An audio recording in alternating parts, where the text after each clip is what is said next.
nag-order sa akin. Ito siya, ang dami nga niya eh. Ito pang mayayamanin. Ang ganda niya. Tapos, itong clip na ba ito? Yan. Tapos, ito.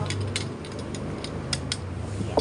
May nag-order sa akin. Tapos, ito yung uso dati. Yan. Ito yung lalagyan na ng mga ganda-ganda. Yan. Lalagyan natin siya dito.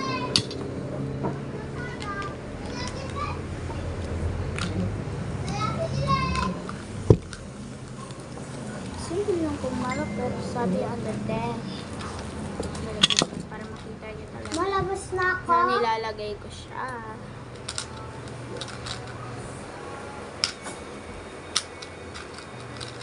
Hindi napansin sa takip.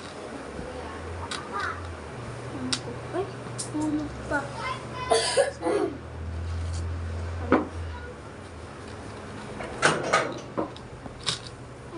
Okay na, kahit gulo-gulo.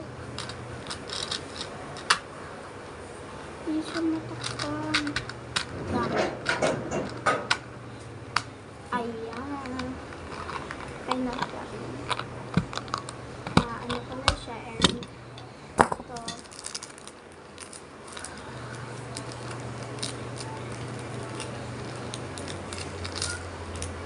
Ito, dito yata ito. Ay, may nakalimutan pa ako. Wait lang, guys.